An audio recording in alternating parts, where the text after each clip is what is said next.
friends and family. This is SP News Nugget, and today, you guys, we are going to be talking about Joshua Brown and the Amber Geiger case.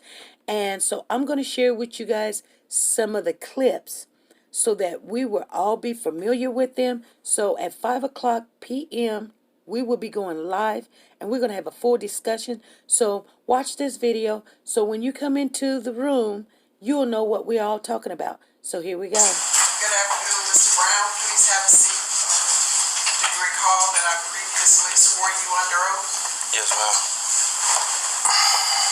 You're still under oath to tell the truth, okay? Yes, ma'am. Thank you very much.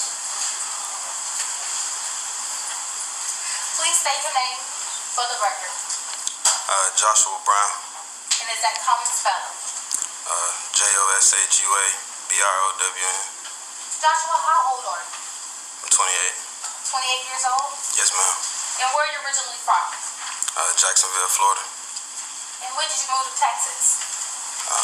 2008. Now, I want to direct your attention to September 6, 2018. Okay. Where were you residing at the time? Southside Flats. What was your apartment number? 1437.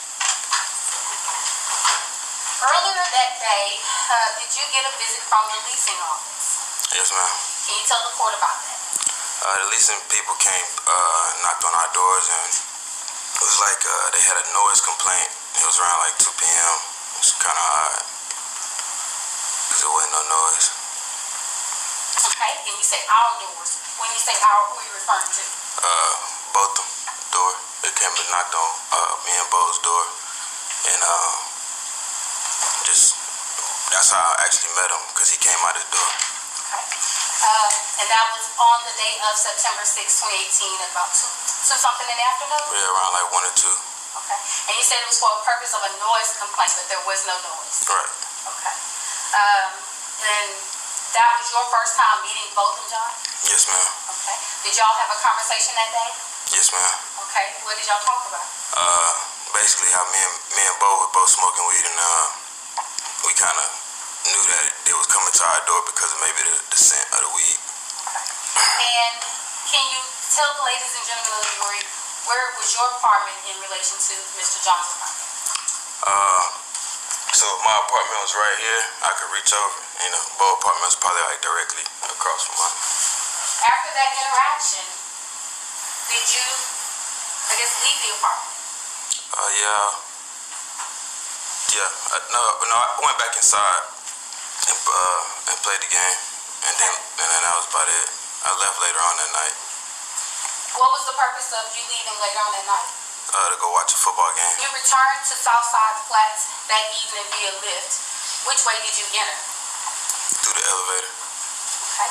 Was that the main elevator in the middle of the complex? The elevator in the garage, in the parking garage. You came up through the parking garage and got off the elevator. Where does that elevator drop you off at? Parking right here. This is the elevator? This is the elevator. This is the elevator I come out at. I'm sorry, sir. She can't hear me. She'll take you down. This will be the elevator, and this will be the hallway where I walk to my door. Okay. So when you started to come down this main hallway, what do you hear? When I get about right here. And is that where the two hallways meet to make the turn? Yes, ma'am. Okay. When I get about right here, it's kind of when I hear like what I would describe as two people meeting each other on a surprise. So I'm assuming, the door's open and two people meet, and then I hear 2 gunshots go off. Okay. So let's stop there for a second. You said when you get to the conjunction between the two hallways, you hear what sounds like 2 people meeting by surprise. Is that a yes? Yes, ma'am. And what made you think that it was 2 people meeting by surprise? Because I couldn't make out what either one of them was saying. I couldn't tell y'all today that what either one of them was saying. It was like, it wasn't English, but I just know it was 2 people meeting, 2 human beings meeting. So that's the only way I could describe it. Okay. Was it 2 separate voices? Yes. Okay.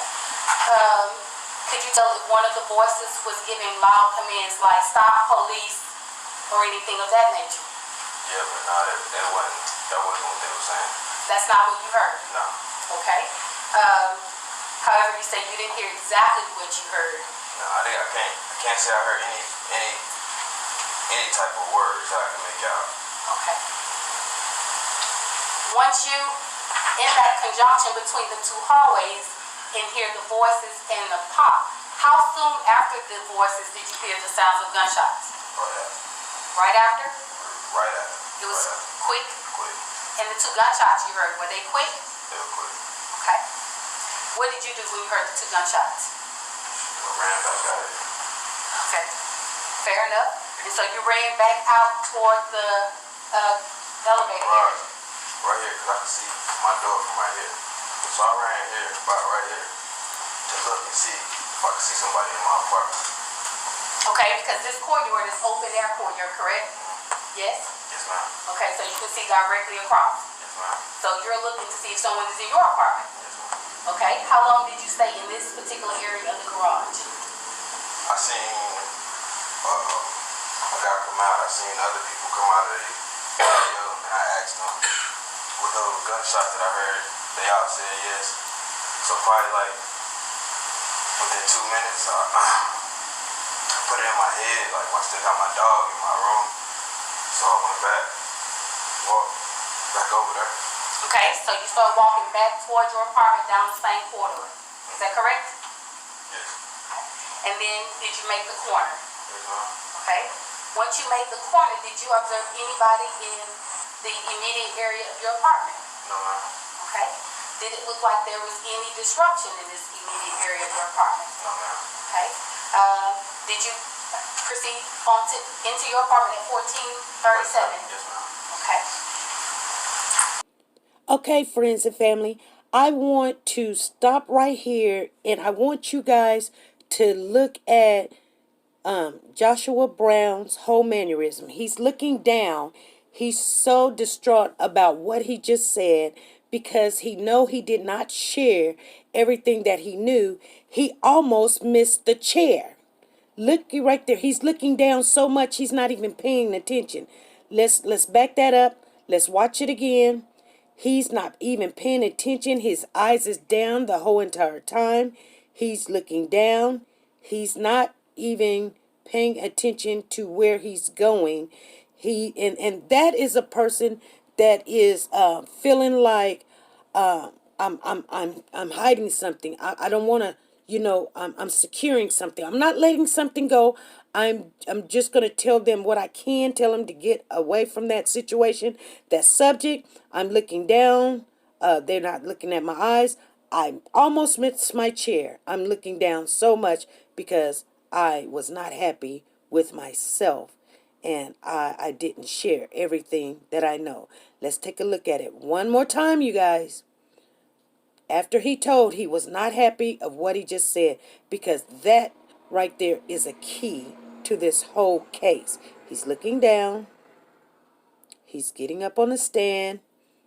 He sees the chair. He put it in position. And he's getting ready to sit down. And he sits somewhere else instead of the chair. He's not even paying attention to what he just did. So I want to share that with you guys. I want you guys to remember that. Okay, here we go.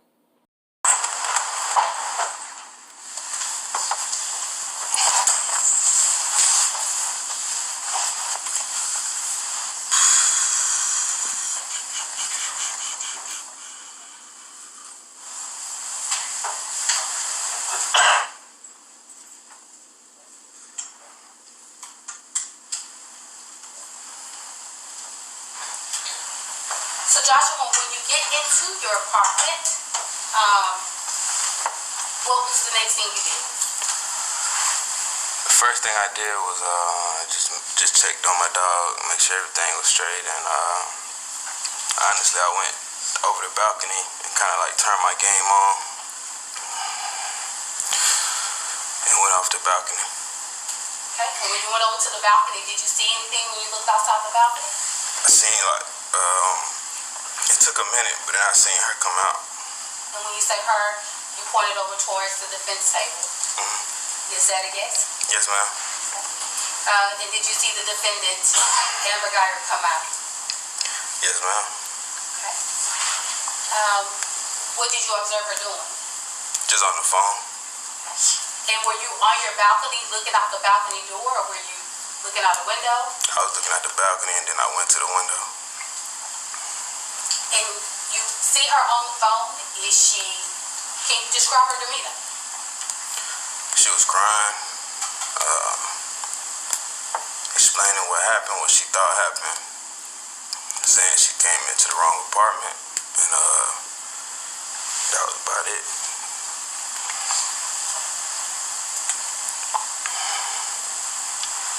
Do you recall, Joshua, how long you were inside your apartment before you heard the defendant in the hallway?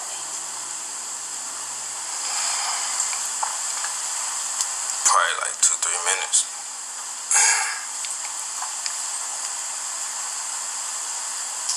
At some point, did you go to your front door?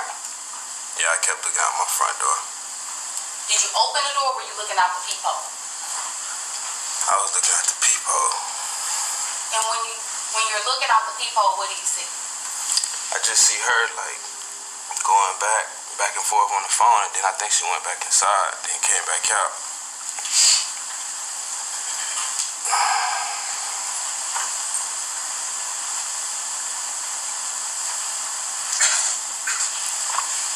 When she comes back out, has other officers arrived?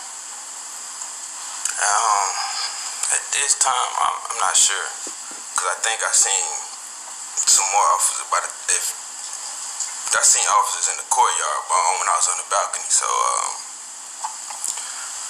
they didn't get there. By the time, like, she got there, she came out her room, she came out to the hallway and met the officers. That was what you asking? Yeah. So I'm just trying to make sure I understand. The first time you see the defendant, she's on in the walkway, you're on the balcony, and she's on the phone. Is that correct? Yes, ma'am. Okay. And then she goes back into the apartment? Yes, ma'am. Okay. And then you see her exit out of the apartment again? Yes. Okay. Had you ever seen the defendant before on your floor? No, ma'am. Have you ever seen her in the apartment complex? No, ma'am.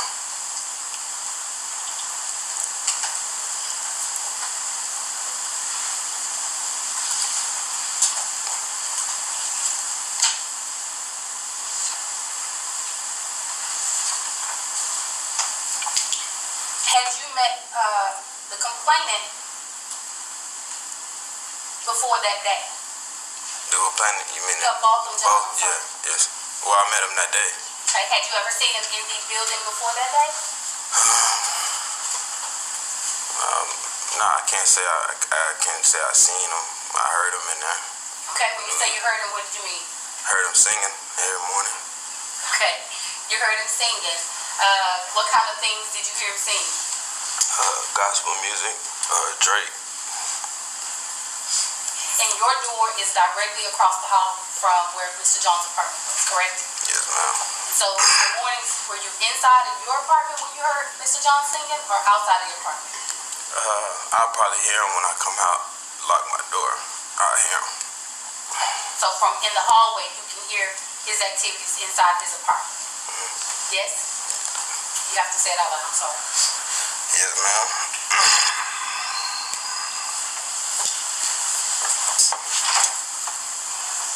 Now, Coach John? Yes. Here. Thank you.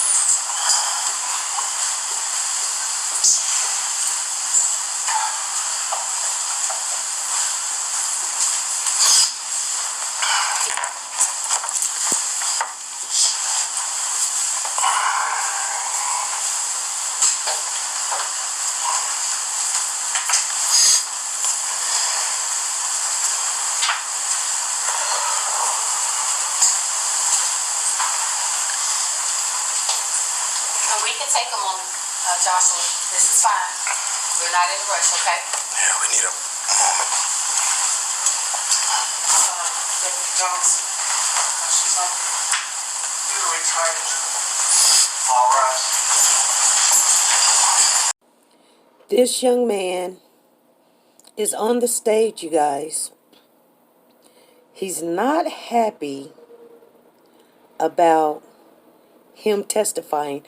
He knew right then that he had said something that he knew whoever was threatening him, he was upset about. Right then, right there, you guys.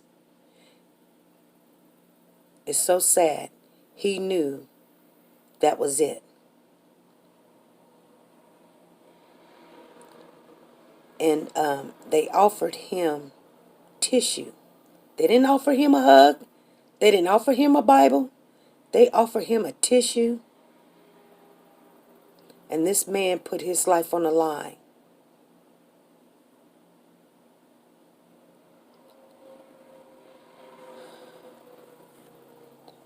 Okay, we're going to continue. Here we go. Yes,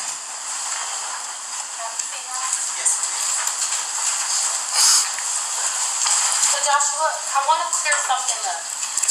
You said when you hit the corner between the two hallways, you heard what sounded like commotion or surprise, correct? Yes, ma'am.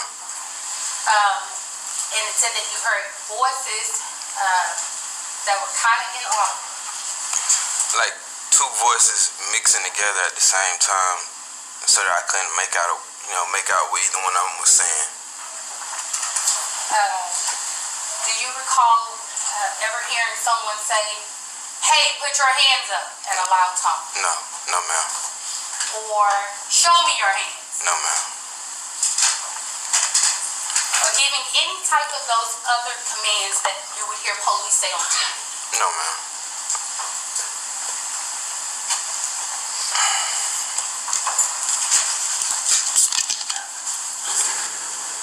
Mr. Brown, my name's Robert Rogers. I just have a few questions for you. Okay. And so, just to be clear, when you're about to turn around that corner, you definitely hear two voices, correct? Yes, sir. And they're mixing together, correct? Yes, sir. And so you can't say what was said in that apartment, correct? No, ma'am. No, sir. And then you hear the two gunshots, and like anyone would, you took off. Yes, sir.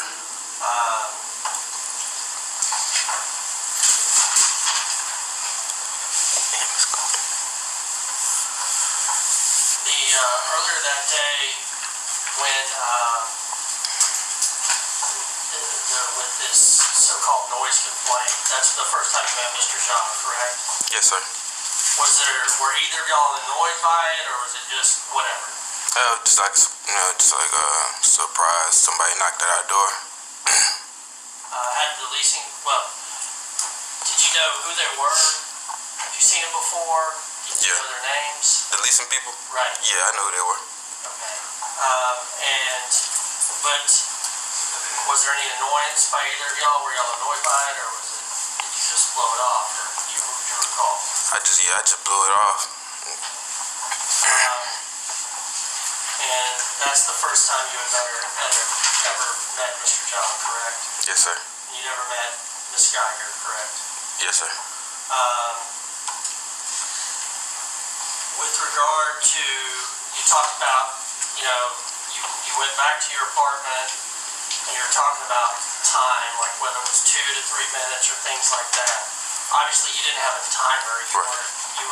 This is a very startling event, correct? Yes, sir. And so you just know some time elapsed, you went back and looked at the people, some time elapsed, you went back and looked at the people, and you described what you saw, correct? Right. Once a lot of police officers arrived, did they knock on your door? Yes. And there was a police officer, do you remember he was in like a bike officer's uniform? Yes, sir. Asked you some questions. Yes, sir. And at the time you responded to those, were you still affected by the stress of what had just happened to you? Yeah.